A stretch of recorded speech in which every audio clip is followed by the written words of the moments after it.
Hi hello welcome. இன்றைக்கி வந்து நம்ம என்ன பார்க்க போகிறோம்னா 2 days முன்னாடி வந்து 25 இயர்ஸ் ஆஃப் ரிதம் மூவி வந்து செலிப்ரேட் பண்ணாங்க. ஆக்சுவலாக வந்து ரிதம் மூவி வந்து அர்ஜுன் அண்ட் மீனா நடிச்சிருப்பாங்க.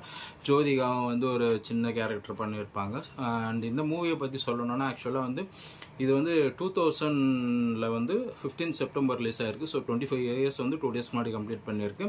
அதையெல்லாம் சோஷியல் மீடியாவில் ஷேர் பண்ணிகிட்டு இருந்தாங்க. அவங்களுக்கு இந்த படம் எவ்வளோ பிடிக்கும் அப்படிலாம் பேசிகிட்டு இருந்தாங்க. அப்போ வந்து எனக்கு ஒரு ஒரு ஒரு விஷயம் தோணுச்சு. என்னென்னா வந்து நம்ம அர்ஜுன் சாரை வந்து நிறைய படங்களில் ஆக்ஷன் ஹீரோவாக பார்த்துருக்கோம்.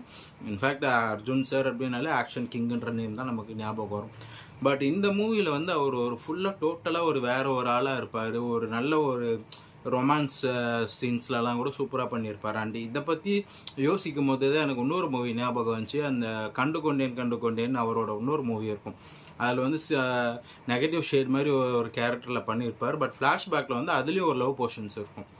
அந்த லவ் போர்ஷன்ஸில் கூட அவர் செம்மையாக பண்ணியிருப்பார். ஆக்சுவலாக வந்து ரீசெண்டாக நான் டிவி சேனலில் பார்க்க சான்ஸ் கிடச்சப்போ ஒன்று நோட் பண்ணேன். என்னென்னா வந்து அவர் வந்து ஹீரோயின் கிட்ட ஃபஸ்ட் டைம் வந்து அவரோட லவ்வை சொல்லிடுவார். அவங்க வந்து மறுநாள் வந்து அதுக்கு ஆன்சர் பண்ணுறேன் அப்படின்னு சொல்லியிருப்பாங்க. பட் மறுநாள் அவங்க வந்த உடனே அவர் வந்து அவங்க என்ன சொல்லுவாங்க, எஸ் சொல்லுவாங்களா நோ சொல்லுவாங்களான்ற அந்த ஒரு தவிப்பு இருக்குல்ல, அதை வந்து அவர் அந்த ஆக்டிங்கில் வெளிப்படுத்தின விதம் வந்து எனக்கு பயங்கரமாக பிரமிப்பை அடைய வச்சுச்சு. ஆக்ஷன் கிங்குள்ளே இப்படி ஒரு ரொமான்ஸ் கிங் இருக்காங்களான்னு நான் அப்போ தான் ஷாக் ஆனேன். ஏன்னா வந்து நிறைய ரொமான்ஸ் ஹீரோஸ் ஆக்சுவலாக வந்து இவங்க ஒரு காதல் மன்னன்ப்பா, ரொமான்ஸ் மூவிஸ்லாம் பிச்சிருவாருப்பா அப்படின்லாம் சொல்லுவாங்கள்ல, அந்த மாதிரி ஆக்டர்ஸ்லாம் கூட அந்த மாதிரி ஒரு பெர்ஃபார்மன்ஸ் சம்டைம்ஸ் மிஸ் பண்ணியிருப்பாங்க.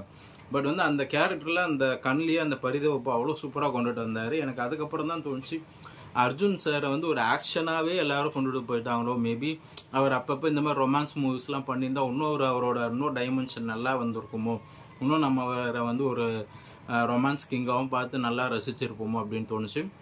உங்களில் யார் யாருக்கு வந்து அர்ஜுன் சாரோட அந்த ரிதம் மூவிலையும் கண்டு கொண்டேன்ற அந்த மூவிலையும் வந்து அவரோட அந்த இது பிடிக்கும் அப்படின்ட்டு சொல்லுங்கள். ஏன்னா வந்து அந்த மூவி நேம் வந்து கண்ணோடு காண்பதெல்லாம், கண்டு கொண்டேன் அஜித் சாரோட மூவி கண்ணோடு காண்பதெல்லாம் அப்படின்ட்டு வரும். அந்த மூவியில் வந்து அவரோட அந்த ரொமான்ஸ் போர்ஷன்ஸ் ஆகட்டும், அது உங்களை எவ்வளோ பேருக்கு அது பிடிக்குது அப்படின்ட்டு லைக் பண்ணுங்கள். உங்களுக்கு வந்து அந்த அர்ஜுன் சாரோட இந்த ரொமான்ஸ் ஆக்டிங் உங்களுக்கு பிடிக்குன்னா இந்த வீடியோக்கு ஒரு லைக் பண்ணுங்கள்.